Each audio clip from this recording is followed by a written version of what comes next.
class, in last lecture we have taken example based on the function. Okay, तो हमने function में यहाँ पे आपका ब्रेक इवन पॉइंट पे हमने एग्जाम्पल्स लिए थे. Okay, and our chapter is over in last lecture, right ना. आज हम स्टार्ट करेंगे आपका जो नेक्स्ट पार्ट है इसमें का, वो मैट्रिसेस. आपका एक परम्यूटेशन चैप्टर रहता है बीच में, वो चैप्टर हम बाद में ले लेंगे, पर उससे पहले हम स्टार्ट करते हैं मैट्रिसेस. परम्यूटेशन एंड कॉम्बिनेशन का एक स्मॉल पार्ट रहता है, वो हम थोड़ा सा बाद में ले लेते हैं. स्मॉल चैप्टर है परम्यूटेशन एंड कॉम्बिनेशन.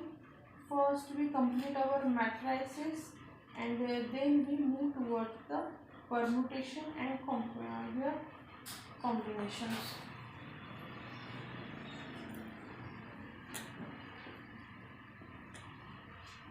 अभी जिनका आपका 11th-12th में मैथ था तो उनके लिए मैट्रिसेस बहुत इजी है. They all know what is the matrices. Okay, पर जिनका नहीं था उनके लिए first we introduce what is the concept of matrices. हम मैट्रिसेस को कैसे लिखें, इसकी ऑर्डर क्या रहती है, what is mean by the matrices. देखो, हम बहुत टाइम क्या करते हैं कि थ्योरी एग्जांपल्स देखते हैं, राइट ना. कि अब यहाँ पे सपोज यहाँ पे हमें दिया है कि एक स्टोर है, उस स्टोर में 3 टाइप्स के प्रोडक्ट्स ये हैं. तो जो क्वालिटी सोल्ड हुई है, क्वांटिटी सोल्ड, वो है आपका एक प्रोडक्ट P है और एक प्रोडक्ट Q है. ओके, और जिन्होंने बाय किया है वो है A, B एंड C. ए ने क्या किया है, प्रोडक्ट P के 10 और B के 13 लिए हैं. देन यहाँ पे 12 एंड यहाँ पे 14 लिए हैं. यहाँ पे 20 और यहाँ पे 18. ओके, ऐसा मुझे यहाँ पे सपोज थ्योरी में दिया रहेगा या फिर ऐसे टेबल फॉर्मेट में मुझे दिया है. तो if I want to find out its result कि प्रोडक्ट ए का कितना हो गया, बी का कितना हो गया, एक मंथ में वो क्वांटिटी कितनी सोल्ड हो गई, तो मैं इसे कैसे लिखूंगी. I write in terms of this. Suppose मुझे इसकी प्राइस वगैरह का कुछ इक्वेशन दिया है, मैं ऐसे करके इसे सॉल्व कर सकती हूँ. तो ये जो मेथड है to solve such a types of example in this way, हम क्या करते हैं, एक रेक्टेंगुलर ब्रैकेट में उसे ऐसे लिखेंगे. ओके, तो ये जो मेथड है इसे क्या कहते हैं, मैट्रिसेस. मैट्रिसेस की डेफिनेशन क्या हो गई, मीन्स मैट्रिक्स की डेफिनेशन है अरेंजमेंट ऑफ, यहाँ पे कितने रो है, ये जो ऐसे हम लिखते हैं ना, इन्हें कहते हैं रो. इन्हें हम क्या कहते हैं, रो. तो यहाँ पे कितने रो हो गए, ये आपका हो गया R1, ये हो गया R2, ये हो गया R3. कितने रो हो गए, 3. कितने कॉलम्स है, ये ऐसे वर्टिकल जो लिखते हैं उन्हें कहते हैं कॉलम. इससे मैं लिखूंगी, ये आपका हो गया कॉलम 1, ये हो गया आपका कॉलम 2. तो लिखते वक्त कैसे लिखो, फर्स्ट रो लिखो. कितने रो है, 3 रो है. कितने कॉलम है, 2 कॉलम है. तो मैं इसे कैसे लिखूंगी, 3/2 ऐसे लिखेंगे. तो मैट्रिसेस की डेफिनेशन क्या हो गई,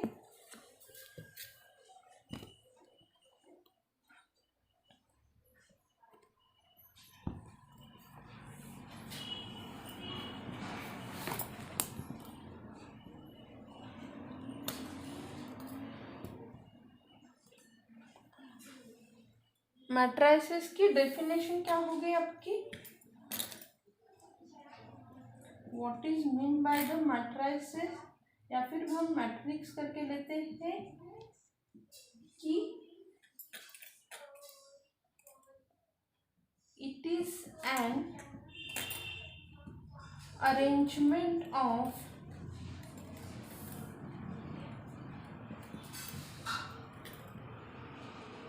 m rows and n columns. M rows and n columns written in rectangular bracket.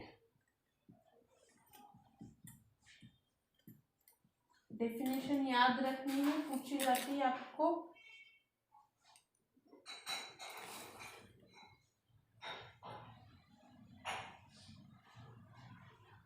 यहाँ पे लिखो of M N numbers in M row and N column in rectangular bracket. Okay, ये है उसकी डेफिनेशन। ओके, तो ये जो नंबर हम लिखते हैं इसे कहते हैं ऑर्डर ऑफ मैट्रिसेस। ये जो हमने नंबर लिखा, मैं यहाँ पे ऊपर लिख देती हूँ फिर से आपके लिए। This is called as the order of matrices. अभी आपके मैट्रिक्स कैसे लिखा जाता है? ओके, सपोज ये एक मैट्रिक्स है, इसमें पोजीशन वाइज लिखा जाता है नंबर को A11 A12। मैं आपके लिए खाली अभी 3x3 का मैट्रिक्स लेती हूँ, फिर हम बड़ा वाला लेते हैं। A23 A22 A23 A31 A32 A33। ये हो गई हर एक नंबर की पोजीशन।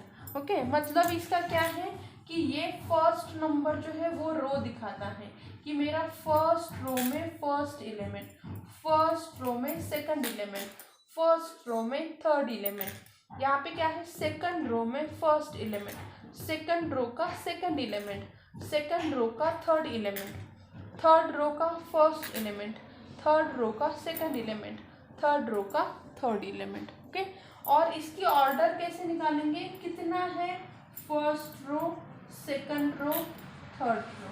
तो यहाँ पे क्या हो गया, 3 रोज। कितने कॉलम से, 1 2 3। कितने कॉलम है, 3। तो ऑर्डर कितनी हो गई, order of the matrix is 3/3। Order of the matrix is 3/3। ये याद रखना है पोजीशन वाइज। फर्स्ट यहाँ पे जो हम पहला ये 1 लिखते हैं ना, ये दिखाता है मुझे रो की पोजीशन। ये सेकंड नंबर दिखाता है कॉलम की पोजीशन। ओके, एंड इस वे में हम उसे लिखते हैं। ओके, मैं ये थोड़ा रफ कर देती हूँ और एग्जांपल लेते हैं। सपोज यहाँ पे ए दिया है, A इज इक्वल्स टू 1 2 3 4 5 2। तो क्या हो गया, इसके कितने रो है, 1 and 2 रो। कितने रो है, 2 रो है। कितने कॉलम है, 1 2 3। कितने कॉलम है, 3। तो ऑर्डर क्या होगी, order of the matrix is 2/3। Again if I right here 1 2 3 -1 0 1 0 4। कितने रो है, 1 2 3 4। 4 रोज हो गए। कॉलम कितने हैं, 1 2। कितने कॉलम हैं, 2। तो क्या हो गए, ऑर्डर 4/2। ओके, इसी वे से आपको order and column find out करने देते हैं। और एक एग्जांपल लेते हैं। सपोज यहाँ पे नंबर है ऐसे 666। कितने रो है, एक ही रो दिख रहा है। कितने कॉलम दिख रहे हैं, एक ही। तो क्या हो गया, ऑर्डर 1/1। और एक लेते हैं, एक अभी एक ये है, दोनों में देखो डिफरेंस क्या है। यहाँ पे ये नंबर हर एक अलग अलग लिखा गया है। तो यहाँ पे कितने रो है, एक रो है। कितने कॉलम है, 1 2 एंड 3। तो कितनी हो गई, ऑर्डर 1/3। ओके, तो ये सभी चीज़ें आपको क्या करनी है, याद रखनी है। एंड इसी वे से हमें क्या करना है, एग्जाम्पल्स को सॉल्व करना है। एटलीस्ट आपको ऑर्डर एंड रो समझ में आनी चाहिए एग्जाम्पल की। अभी एलिमेंट की पोजीशन एक देखो। सपोज मैंने यहाँ पे लिखा एक मैट्रिक्स है 1 2 3 4। तो यहाँ पे मुझे पूछा गया कि write the number at A21 position का नंबर लिखो। A21 मतलब मैं क्या करूँगी कि देखूंगी 2 मतलब सेकंड रो और फर्स्ट पोजीशन। यहाँ पे क्या है, एक रो दो रो, यहाँ पे दूसरे रो पे दिखना है फर्स्ट पोजीशन, मतलब ये एलिमेंट आया समझ में। आपको चाहे तो मैं लिखती हूँ कि A11 इसकी पोजीशन है फर्स्ट रो सेकंड, यहाँ पे सेकंड रो का फर्स्ट एलिमेंट, सेकंड रो का सेकंड एलिमेंट। ओके, तो इसकी A21 वाला नंबर कौन सा हो गया 3। अगर हम यहाँ पे लिख लें कि राइट डाउन A22 पोजीशन का नंबर, तो यहाँ पे A22 का कौन सा है 4 है। ओके, यहाँ पे और एक लेते हैं 1 3 4 1 5 6। तो यहाँ पे अगर हमें पूछा गया कि write down the number of the position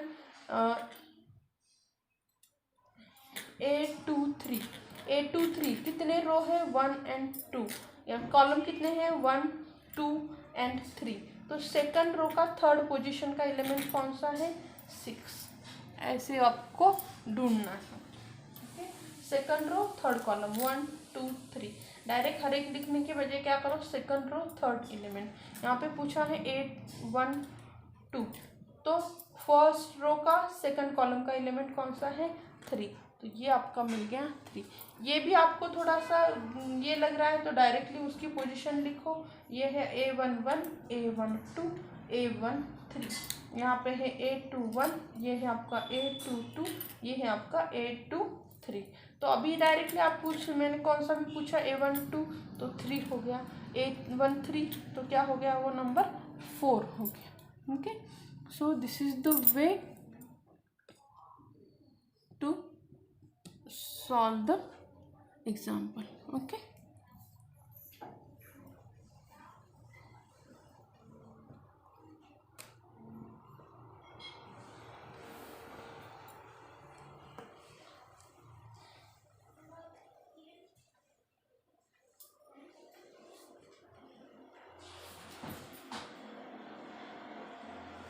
next point आता है टाइप ऑफ मैट्रिसेस।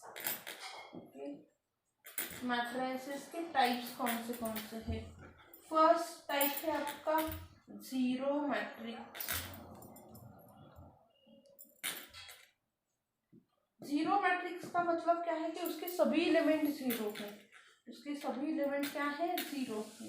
सपोज मैंने ऐसे लिखा 0 0, जीरो के बजाय एक भी एलिमेंट रहा ना तो वो जीरो नहीं रहता। हाँ, 0 0 0 0 0 0, या फिर यहाँ पे एक ही 0, या फिर यहाँ पे ऐसे 0। ये जो सभी मैट्रिक्स है इन्हें क्या कहेंगे हम जीरो मैट्रिक्स। ये देखो इसकी ऑर्डर कितने हो गए, कितने रो 1 एंड 2, कितने कॉलम्स 1 एंड 2, तो क्या हो गया इसकी ऑर्डर 2/2। इसकी ऑर्डर कितनी है 1 2 3, 3 रो 1 2 3 3 कॉलम्स। इसकी ऑर्डर कितनी हो गई एक रो एक कॉलम। इसकी ऑर्डर कितनी हो गई 1 2 3, 3 रो कितने कॉलम एक ही कॉलम, सो 1/3/1। तो जीरो मैट्रिक्स क्या हो गया, ए matrix.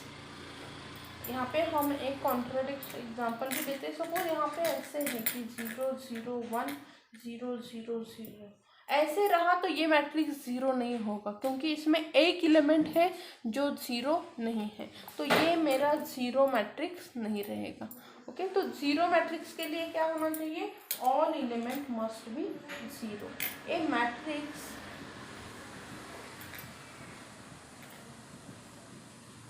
having all its element as a zero is called zero matrix, is called zero matrix। और एक बात कहते हैं उसे नल मैट्रिक्स करके भी कहते हैं। उसे क्या कहते हैं, जीरो मैट्रिक्स या फिर नल मैट्रिक्स। ओके,